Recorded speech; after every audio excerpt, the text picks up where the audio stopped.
Hello friends, welcome back to our channel. ഇന്ന് ഞാൻ കിണ്ണത്തപ്പത്തിൻ്റെ recipe ആയിട്ടാണ് കേട്ടോ വന്നിട്ടുള്ളത്.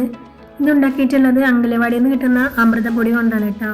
അമൃതപ്പൊടി മക്കൾക്ക് കൊടുക്കുന്നത് നല്ലതാണ്. അപ്പോൾ മക്കൾ കഴിക്കില്ല എന്നുണ്ടെങ്കിൽ നമുക്കതുകൊണ്ട് ഇതുപോലെയൊക്കെ ഒന്ന് ഉണ്ടാക്കി കൊടുക്കാം കേട്ടോ. അപ്പോൾ അവർ കഴിച്ചോളൂ കേട്ടോ. അപ്പോൾ നമുക്കിതെങ്ങനെ ഉണ്ടാക്കാമെന്ന് നോക്കാം. എങ്കിൽ നമുക്ക് വീഡിയോയിലോട്ട് പോകാം. അതിനായി ഒരു മിക്സിയിലെ ജാർ എടുക്കാം. എന്നിട്ട് അതിലേക്ക് 1 കപ്പ് അമൃതപ്പൊടി ചേർത്ത് കൊടുക്കാം കേട്ടോ. ഇനി ഇതിലേക്ക് 1 ടേബിൾ സ്പൂൺ നിറയെ കോൺഫ്ലവറിൻ്റെ പൊടിയാണ് ചേർത്ത് കൊടുക്കുന്നത്.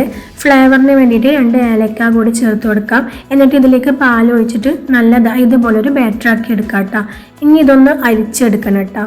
അരിച്ചെടുത്താലാണ് നമുക്ക് അതിൻ്റെ ആ ഒരു വെള്ളം മാത്രമാണ് ആവശ്യമുള്ളത്. അപ്പോൾ അതിൽ നിന്നും വരുന്ന ആ ബാക്കി പൊടിൻ്റെ തരികളൊക്കെ ഉണ്ടല്ലോ, അത് നമുക്ക് ആവശ്യമില്ല കേട്ടോ. അപ്പോൾ ഇതുപോലെ കുറേ തരികൾ കിട്ടിയിട്ടുണ്ട്. അപ്പോൾ നമുക്ക് മാറ്റിയാക്കാം. എന്നിട്ട് ഈ ഒരു വെള്ളമാണ് കേട്ടോ നമുക്ക് ആവശ്യമായിട്ടുള്ളത്. അപ്പോൾ നമുക്ക് ഇനി ഒരു പാൻ വെച്ച് കൊടുക്കാം. അതിലേക്ക് 1 ടീസ്പൂൺ നെയ്യ് ചേർത്ത് കൊടുക്കാം. അതൊന്ന് മെൽറ്റായി വരട്ടെ.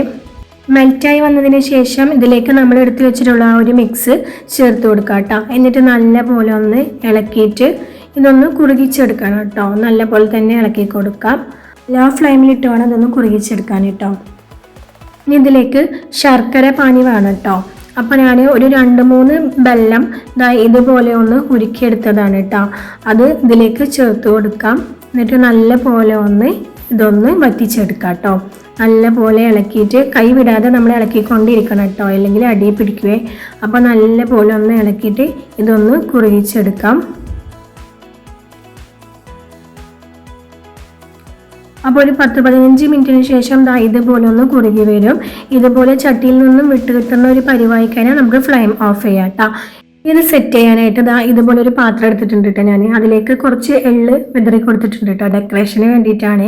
ഇനി അതിലേക്ക് ഈ ഒരു മിക്സ് ഇങ്ങനെ ചേർത്ത് കൊടുക്കാം കേട്ടോ. ഇതൊരു അരമണിക്കൂറിന് ശേഷം നമുക്ക് സെറ്റായി കിട്ടും കേട്ടോ. അപ്പോൾ ഇതുപോലെ എനിക്ക് സെറ്റായി കിട്ടിയിട്ടുണ്ട്. ഇനി നിങ്ങളുടെ കയ്യിലുള്ള ഇഷ്ടമുള്ള നട്ട്സ് ഒക്കെ വെച്ചിട്ട് ഇതുപോലെ ഒന്ന് ഡെക്കറേറ്റ് ചെയ്തെടുക്കാം കേട്ടോ. എന്നിട്ട് നമുക്ക് ഇഷ്ടമുള്ള രീതിയിൽ ഇതൊന്ന് കട്ട് ചെയ്തിട്ട് കഴിക്കാം കേട്ടോ. അമൃതപ്പൊടി കഴിക്കാത്ത കുട്ടികൾക്കൊക്കെ ഇതുപോലെ ഉണ്ടാക്കി കൊടുത്താൽ അവർ കഴിക്കും കേട്ടോ. അപ്പോൾ എൻ്റെ ചാനൽ നിങ്ങൾ ആദ്യമായിട്ടാണ് കാണുന്നത് എന്നുണ്ടെങ്കിൽ ഒന്ന് സബ്സ്ക്രൈബ് ചെയ്യണേ. അടുത്തുള്ള ബെല്ലൈക്കണും കൂടി ഒന്ന് ക്ലിക്ക് ചെയ്യണേ. ഇനി അടുത്തൊരു വീഡിയോ ആയിട്ട് വരാം. അതുവരേക്കും ബൈ ബൈ.